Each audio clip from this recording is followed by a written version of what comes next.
Ini sebetulnya cerita yang menurut saya agak-agak memalukan ya.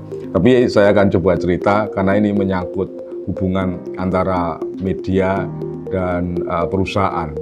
Jadi ceritanya begini, suatu hari teman saya itu mengeluh. Keluhannya adalah dia tiba-tiba perusahaannya itu diserang menjadi bahan berita dari sebuah kelompok media besar. Dan serangannya itu berlangsung secara rutin terus-menerus. Sehingga teman saya heran, ada salah apa ya perusahaan saya dengan media tersebut. Lalu dengan inisiatif dan kehendak baik, dia mendatangi media tersebut untuk menanyakan mengapa perusahaannya tiba-tiba diberitakan secara negatif oleh media tersebut. Nah, ini lucunya dan mungkin anehnya gitu ya. Dalam pertemuan tersebut, media yang menulis negatif tentang perusahaan teman saya itu mengungkapkan bahwa serangan bisa dihentikan dan mulai besok bahkan bisa ada berita-berita yang positif gitu ya. Teman saya kaget, maksudnya bagaimana? Ya, dijawab oleh para pimpinan media tersebut, ya mulai besok kita bisa menulis berita positif, tapi ada sejumlah paket katanya. Hah? Paket apa? Dia bilang begitu kan. Nah, rupanya media tersebut semacam meminta imbalan lah gitu ya untuk membuat berita yang positif tentang perusahaan teman saya. Teman saya kan kaget, ternyata ada praktek seperti ini ya di media. Dia selama ini belum pernah mendapatkan pengalaman tersebut. Nah, mendengar cerita tersebut, saya jadi antara miris, prihatin ya, karena inilah yang disebut ya adalah premanisme media.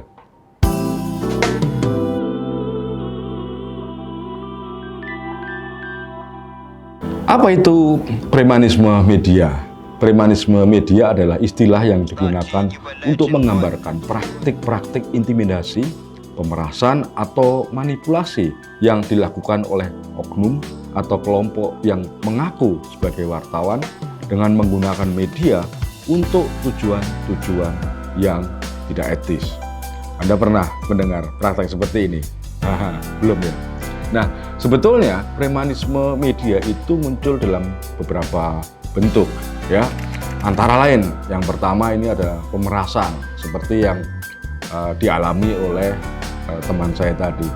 Contohnya ya, media mengancam akan mempublikasikan berita negatif atau merugikan seseorang atau lembaga kecuali pihak yang diserang itu bersedia memberikan uang atau imbalan atau ya keuntungan yang lainnya.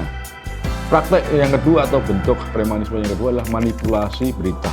Praktek ini dilakukan dengan mengubah atau memanipulasi informasi untuk kepentingan tertentu, bisa politik, ekonomi, atau pribadi. Berikutnya adalah intimidasi. Ini praktek menggunakan media untuk menekan atau mengintimidasi individu atau kelompok agar mengikuti keinginan si oknum wartawan atau media.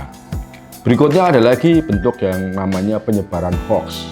Ya, ini tindakan menyebarkan informasi palsu atau tidak diverifikasi untuk menciptakan keresahan ya, demi keuntungan tertentu. Nah, pertanyaannya adalah mengapa di era yang sudah maju sekarang ini ya, masih muncul premanisme media? Ini pertanyaan teman saya dan banyak orang juga. Mungkin Anda juga bertanya-tanya. Nah, menurut amatan saya, maraknya premanisme media dipengaruhi oleh berbagai faktor yang cukup kompleks. Apa saja faktor itu? Faktor pertama adalah kurangnya pengawasan dan penegakan aturan. Lemahnya pengawasan dan penegakan aturan terhadap media membuat para pelaku premanisme itu lebih mudah melakukan praktek-praktek jahat itu tanpa takut akan konsekuensi hukum.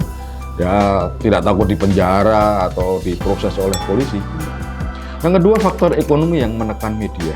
Seperti kita ketahui bersama, banyak media yang saat ini sedang menghadapi kesulitan keuangan, sehingga tergoda untuk mencari sumber pendapatan alternatif dengan cara-cara yang tidak etis, ya seperti pemerasan, menerima suap atau sogokan untuk memberitakan satu isu tertentu atau justru menutup satu isu. Berikutnya adalah ketidakmampuan perusahaan media membiayai jurnalis yang profesional. Media yang kekurangan dana seringkali mempekerjakan jurnalis tanpa kualifikasi atau pelatihan yang memadai, sehingga lebih rentan terlibat dalam praktek premanisme media.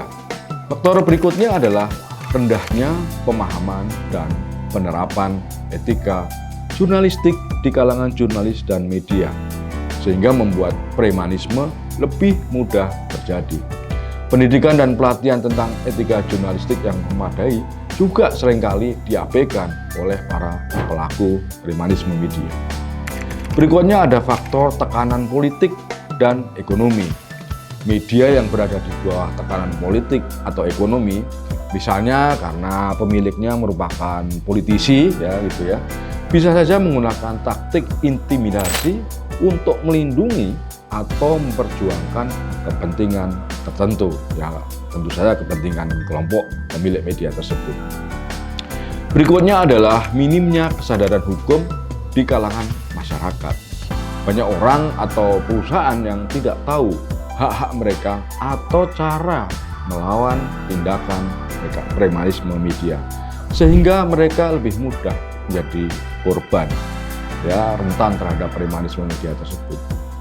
Berikutnya adalah faktor adanya persaingan ketat di industri media yang bisa mendorong beberapa pihak menggunakan cara-cara tidak etis demi mendapatkan perhatian atau keuntungan secara mudah dan cepat. Premanisme media tentu saja merupakan praktek jahat yang harus dilawan bersama-sama. Karena premanisme media ini kalau dibiarkan itu bisa merusak kepercayaan publik baik terhadap media tersebut maupun jurnalisme di Indonesia, serta mengganggu fungsi media sebagai pilar demokrasi dan sumber informasi yang kredibel. Nah, untuk mengatasi maraknya premanisme media dibutuhkan kerjasama dari berbagai pihak, termasuk pemerintah, dewan pers, organisasi media, asosiasi jurnalis, kepolisian, dan masyarakat luas untuk membangun lingkungan media yang lebih sehat dan bertanggung jawab. Dewan Pers sendiri menyarankan kalau ada masyarakat, organisasi, atau siapapun lah yang menjadi korban premanisme media, misalnya diperas, diintimidasi, orang yang dirugikan dipersilahkan melaporkan kepada Dewan Pers. Nanti Dewan Pers akan memutuskan apakah ini praktek yang melanggar etika atau sebuah kejahatan atau kriminalisme, sehingga praktek seperti ini nanti bisa disarankan atau diserahkan kepada kepolisian. Intinya masyarakat jangan takut, jangan ragu kalau misalnya nanti di jalan ketemu ada orang yang ngaku wartawan, memeras dan mengintimidasi. Jangan sampai mereka diberi apa yang mereka mau. Karena orang-orang yang mengaku sebagai wartawan, mengaku sebagai media, itu pasti bukan wartawan yang profesional. Karena wartawan profesional itu tunduk pada etika jurnalistik, pada undang-undang pers, juga undang-undang lain yang berlaku di Republik ini. Pertanyaannya, siapkah kita sebagai masyarakat berani bertindak tegas kepada para pelaku premanisme media? Tabik.